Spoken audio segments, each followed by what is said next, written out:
Thank you so much for playing. And let's go to round three. Round three, I will call idioms and expressions. Do we have any volunteers as to who would like to go first?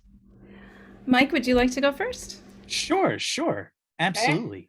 Now, is there anything that you want to introduce to us before I set a 1-minute timer? Sure. I have all idioms from the theater because I have a background in theater, and a lot of these idioms are used not only in the theater but outside of it as well, right? Ooh. Just like how we have like nautical idioms, they're not only used about the sea but in business, right? Same with military, like campaign. It's from the military, but it's also like a marketing thing, right? So we have the same with the theater, right? So what oh, go ahead, sorry. Oh, and about the timing aspect, do you just want me to list them in 1 minute, or what should I do with this 1 minute? Whatever you prefer. If you want to list as many as you can in 1 minute, that is fine. If you want to put a little definition right after them, if you want us to try to guess, we can, but I can't tell you what we know. Yeah, anything is okay. It just we'd like to keep it to 1 minute to keep a time limit. Any preference?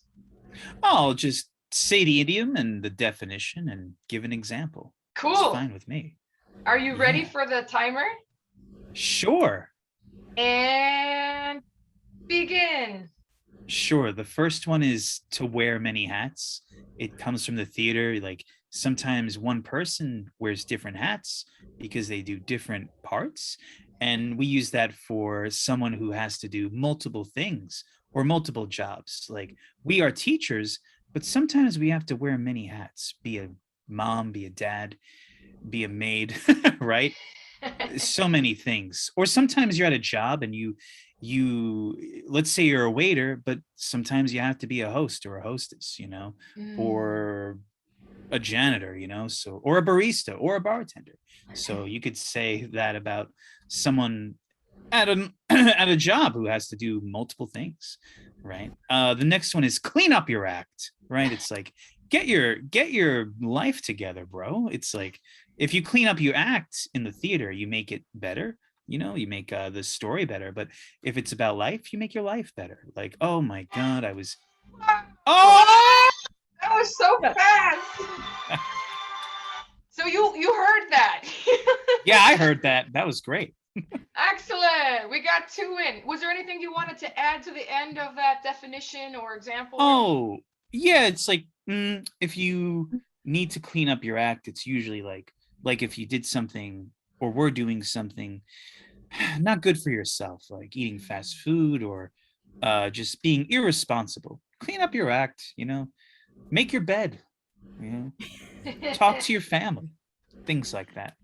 My mind is going so dark. I'm like, stay off the drugs. Get it together. That too. That's part of it. That's part of it too. Dark. Oh, yeah. All right, Melissa, is there anything that you would like to share with us or tell us before we start the timer? I'm gonna put this out here and see if you can figure out what it means. It's one that I had not really heard of much until I started searching for idioms.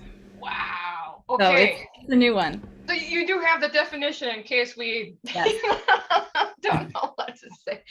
Are you ready for the timer? Sure. Okay, ready, go. Okay, this idiom is teaching grandma to suck eggs. Oh, yeah. Have you heard that before, Mike? Yeah, I only heard it from some book, and I actually asked someone else, like, have you heard of this? Because it was so strange. Like, even native speakers don't really know it. So it's Grandma to suck eggs. Do you know what it means, Mandy? No, but I'm just thinking stop talking or something? I have no idea. Yeah, it really surprised me, and it relates to some of the things that we do where, especially as teachers, sometimes people try to tell us how to do our jobs when we are the ones who are trained to do it and we know more about the subject matter. So that's what it is. It's grandma already knows how to do it. Don't try to teach her. You know? Mm. She's more experienced. So Ah. I thought That that was was an interesting one. okay. So that oh wow, okay. The timer went off, so I didn't hear the end there. Maybe were you able to hear what she said, Mike? The more experienced, you said, don't need to teach grandma because she's more experienced. She's already experienced. Yes. Yeah, it's redundant, right? Awesome. That is funny. Wow. That was new for me. Definitely Yeah. new for me. All right. So, wow, guys, we come to the end. I'd like to ask you if you have a general tip for someone that is trying to learn English. Ah. Practice. You want to go? Practice. Yeah. It's- And love, which can be used for different things. Like do something you love, like if you play video games in English, right? Ooh.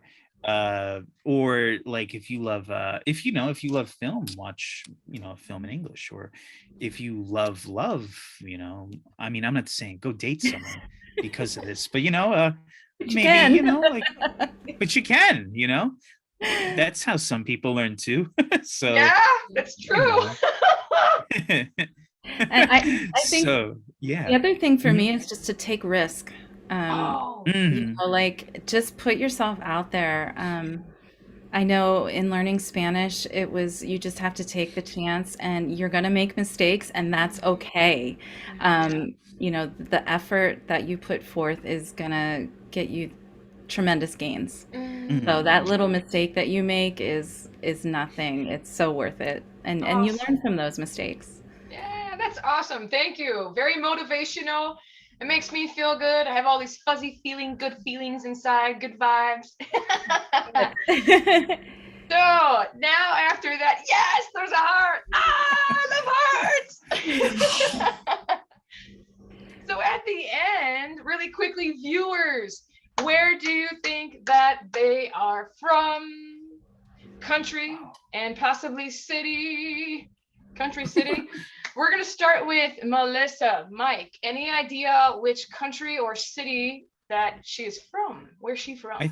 I think she's from America, and maybe she's from I want to say maybe the West Coast of the USA, somewhere around there. Oh, you got the country correct, but you're way off on the area. If I say dippy eggs or hoagie or yuns, it's Philadelphia, Pennsylvania, close. Somewhere. Pennsylvania, yes. I'm from York, Pennsylvania, which is southeast, real close to like Baltimore. Cool. Oh, cool. Nice. Yeah. Thank you, Melissa. Awesome. All right, now we're gonna switch it around here. I think Mike is also from the United States, and I'm gonna say New York. Yes, that's correct. You got it. Wow. Well done. All right. Good job. Long Island. Long Island. Wow. Well, you don't have a very strong Long Island accent. That's what I hear. Yeah. It's because of my theater training and Russian theater. So. Yes. That's right. That's awesome. Oh yeah. Sure. Oh yeah. Great. So the Russian film was in New York that you saw, the theater? Yeah, this Russian play was in like Lincoln Center, like 53rd Street, Oh wow. Pretty cool. Cool. Yeah. Oh yeah. What is Long Island famous for? All I can think of is the iced tea, Long Island iced tea, but oh yeah. That's a good question. Definitely the expensive housing prices, Oh, the high salary of the police officers. oh, Uh, the Levittown, where I grew up, is the first suburb, they say. Uh, huh. all the houses are made exactly the same. So you and your friend and your friend's friend's kitchen are all in the same place to the Wow. right? So that's interesting. Um, and probably the pizza. We got some good pizza, but that's all in New York, you know? Yeah. Oh Well, I yeah. think after this, I'm gonna have some breakfast. Oh, nice. Good idea. Thank you so What are much you for gonna your have? time. I am thinking maybe eggs, maybe cereal, very plain Jane. Could do some oatmeal. Hmm. Not sure. We'll have to. This is what I typically do. Go in the kitchen, open the cupboards, open the fridge, and then make a Yeah. decision. Yeah. Yeah. Amazing. All right. Let's Thank you do it. again. Thank I want you. to wish you so much luck with everything you're doing, all your endeavors, your businesses, your just everyday lives, and you have blessed me with your presence. I just wish you so much luck. Thank you so much for being here today, and have a wonderful day, guys. Thank you. Thanks for having me. You Bye. See too, you Lou. next There. time. Bye. Bye, guys. Ah!